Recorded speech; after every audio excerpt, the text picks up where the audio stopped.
Welcome to a century of cinema. Today I will be exploring my favourite films of 1940. First up is Lucky Partners, directed by Lewis Milestone. It stars Ginger Rogers and Ronald Colman as Gene and David, two strangers who, because of a lucky coincidence, go in on a sweepstakes ticket together.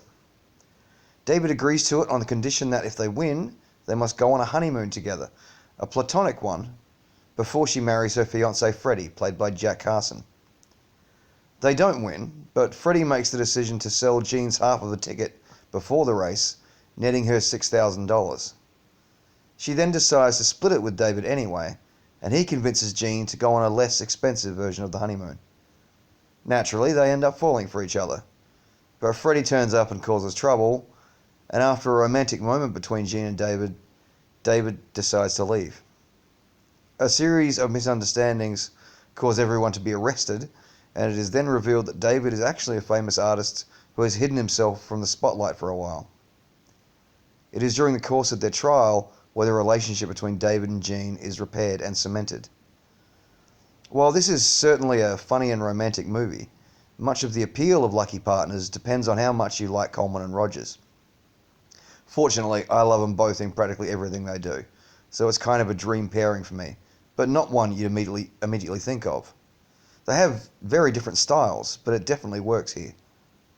It has nothing to do with him. He'd marry me tomorrow or today if I wanted him to. Listen, this is my own private affair. What business is it of yours anyway? Didn't you come to me with a proposition? All I wanted you to do was to go halves with me on a stoop stake. Oh, forget about the whole thing. I'm sorry I ever brought it up. It was a silly idea to begin with. Next is John Ford's film of John Steinbeck's The Grapes of Wrath. Henry Fonda plays Tom Joad, who has just gotten out of prison and is heading home to his family. At this time in American history, the Great Depression had decimated the US economy, and a massive drought was wreaking havoc on American farmers, turning a chunk of the country into what was referred to as the Dust Bowl.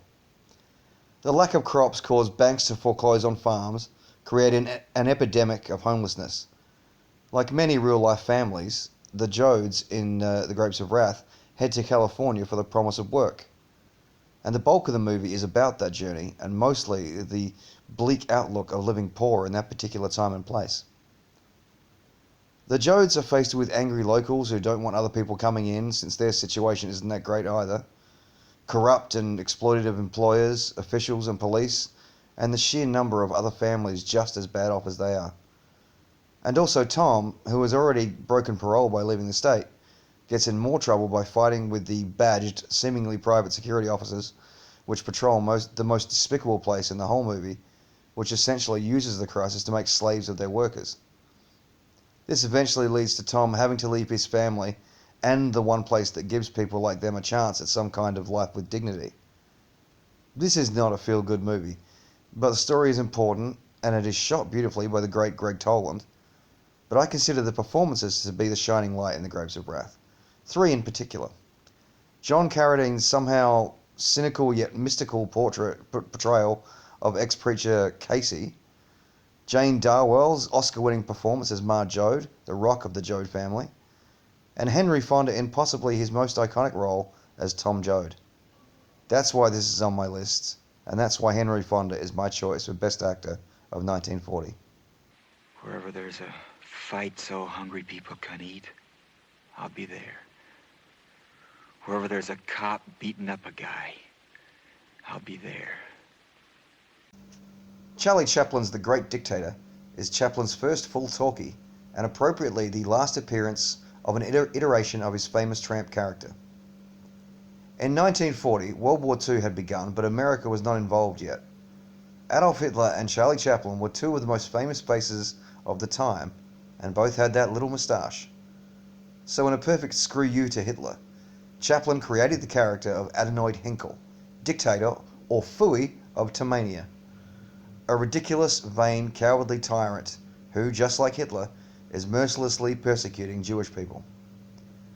Chaplin's tramp is now a shell-shocked Jewish barber who was injured in World War I, saving a pilot who is now an officer and in charge of the ghetto where the barber lives. When the barber is almost hanged by Nazis, the officer recognizes the barber, stops it, and orders his men to leave these people alone. This allows some measure of normality to be restored in the ghetto, and the barber starts seeing the washerwoman next door, played by Paulette Goddard. Of course, Hinkle sees the barber's officer friend as a traitor and sends him to a concentration camp. Soon after, the barber is also arrested, and many of the other residents of the ghetto flee to neighbouring Austerlitz, unaware that Hinkle is planning to invade it soon. The officer and barber then escape together, and the barber is mistaken for Hinkle. And while out fishing, Hinkle is mistaken for the escaped barber and arrested. The film ends with an impassioned speech made by Chaplin, not merely as the character of the barber addressing the people of Tomania and Austerlitz, but as Chaplin himself speaking to the world for the first time. This isn't acting, this is a real man making a real statement at a pivotal time in history. You are not machines. You are not cattle. You are men. You have the love of humanity in your hearts. You don't hate. Only the unloved hate. The unloved and the unnatural. Soldiers, don't fight for slavery. Fight for liberty. City Lights may still be my favourite Chaplin movie, but The Great Dictator is a fairly close second. Only because I feel it drags a bit during the scenes with Hinkle and the dictator of Bacteria, Napoleone. Jack Oakey doing a pretty spot-on Mussolini. There are some funny bits in that section, but it doesn't feel necessary. However, despite that, this is a brilliant film. It has excellent production design, beautiful cinematography, and a great dual performance by Chaplin, and an hilarious, heartfelt, important screenplay, also by Chaplin. The Great Dictator is a prime example of what comedy is capable of. I've always believed that the best way to change the hearts and minds of people is to make them laugh while you do it. And Charlie Chaplin does that exceptionally well here. So I'm giving Best Screenplay to Chaplin for The Great Dictator. Waterloo Bridge, directed by Mervyn LeRoy, stars Vivien Leigh as Myra, a ballet dancer who meets Roy, an army captain played by Robert Taylor, during an air raid. They fall in love, and when Roy is called to action, they rush to get married, to no avail. Roy is then called up earlier, and Myra rushes to Waterloo Station to see him off, which causes her to miss a show and get fired from the ballet company. Her friend Kitty, Virginia Field, stands up for her and is also fired. They have a lot of trouble finding other work, and when Myra sees Roy's death notice in the paper right before meeting his mother for the first time, and unable to tell her what she just found out, she breaks down and collapses. To take care of her, and basically to just live, Kitty becomes a prostitute. When Myra recovers, she finds out about that, and feeling responsible, takes to the streets herself. A while later, while searching for a client at Waterloo Station, Roy appears, his death notice just a mistake. Myra can't bring herself to tell him what has been happening in his absence, and they go to Roy's home in Scotland to get married. But the guilt and shame plague Myra, and she confesses the truth to Roy's mother. Oh, Lady Margaret, you are naive. Myra. Yes. Yes, yes. Myra. Yes, that thought which is now in your mind, which you are telling yourself can't be true, is true. Myra. Despite Roy's mother's attempt to console her, Myra leaves and Roy and Kitty try and track her down. I won't go into what happens next, but suffice it to say this is not a happy ending kind of movie. This is the first of two films from 1940 that I have trouble singling out a favourite. I adore almost everything about it. The reason I decided to place this second pretty much comes down to Robert Taylor. He just doesn't entirely work for me in this. And why the hell is he so American? He's supposed to be from Scotland. But it's a small matter, since the majority of Waterloo Bridge is owned by Vivien Leigh. People go on about her Scarlett O'Hara, but for me, this is her best work. You watch her turn from a light, bubbly dancer into a cynical, jaded streetwalker who, when something good finally happens, is tragically consumed by shame and her inability to tarnish the name of the man she loves. Also, Virginia Field playing Kitty, pretty much the best friend anyone could ever have, is excellent in this too. Kitty is a fun, wisecracking gal who is brimming with loyalty and nobility. I'd happily watch another version of Waterloo Bridge from her perspective. Another highlight is Joseph Rottenberg's atmospheric cinematography, creating melancholy beauty via the foggy, rainy streets of London. It is enhanced by Herbert Stothart's moving score, which beautifully samples Swan Lake. 1940 was another great year in film, so even though I love this movie as much as I do, I can only give a superlative to Vivien Leigh for Best Actress. But there is very little separating it from my final film. Rebecca. Directed by Alfred Hitchcock and based on Daphne du Maurier's novel. Joan Fontaine stars as the unnamed protagonist, who meets rich widower Maxim de Winter, played by Laurence Olivier. They have a whirlwind romance and get married.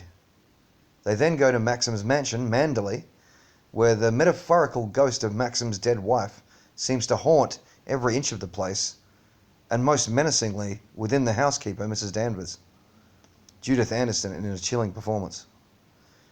The second, Mrs. De Winter, becomes increasingly ill at ease since Maxim does not spend much time with her, and she is left in Rebecca's house with Rebecca's housekeeper and the constant reminder of how lovely and accomplished Rebecca was. As she reaches breaking point, Mrs. Danvers tries to push her over the edge, literally. You've nothing to stay for. You've nothing to live for, really, have you? Look down there. It's easy, isn't it? Why don't you? Why don't you? She is saved when everyone is distracted by the discovery of a body in the cove. This leads to a shocking revelation, which puts Maxim in the hot seat at an inquest. Yet the discovery has been beneficial to the relationship between Maxim and his wife. I don't want to go into the plot of Rebecca too much, because if you haven't seen it, foreknowledge takes a fair bit of the juice out of it. There are two factors I would much rather focus on: the Hitchcock of it all and the performances. Olivier and Fontaine do something quite remarkable in this film. He is snobby, arrogant, dismissive, and patronizing, while she is weak, meek, and timid. All of those traits I generally find off-putting in characters. Yet I inexplicably like these people quite a lot. I have to put that down to the charming actors, particularly Olivier, because there are a few people I could see doing as good a job as the female lead, but I can't quite picture anyone else as Maxim. And then there's that supporting cast. George Sanders, as Rebecca's cousin and ill lover, Jack Favell, does that George Sanders thing of being simultaneously slimy and oddly charming. And my God, Judith Anderson is spectacular in this. Mrs. Danvers is like Rebecca's avenging angel, while at the same time seeming like her creepy stalker. Anderson does so much with her stoic bearing and cold expression. She is the human embodiment of the dread felt by the protagonist. Olivier, Fontaine, and Anderson were all nominated for Oscars for their roles in Rebecca, and Judith Anderson would definitely get my vote for supporting actress. As for Hitchcock, this was his first American film, albeit one of the most British American films you'll ever see, and it took out the Best Picture Oscar, but Hitchcock lost to John Ford in the director category.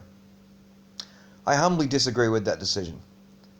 It would be so easy to allow Rebecca to become a snooze fest, but Hitchcock keeps you engrossed, intrigued, and invested in the outcome, even when not a lot is actually happening. Rebecca is a romantic drama which feels for all the world like a ghost story. And in a metaphorical sense, it is. The character of Rebecca is never seen or heard, but her spectre looms over everything.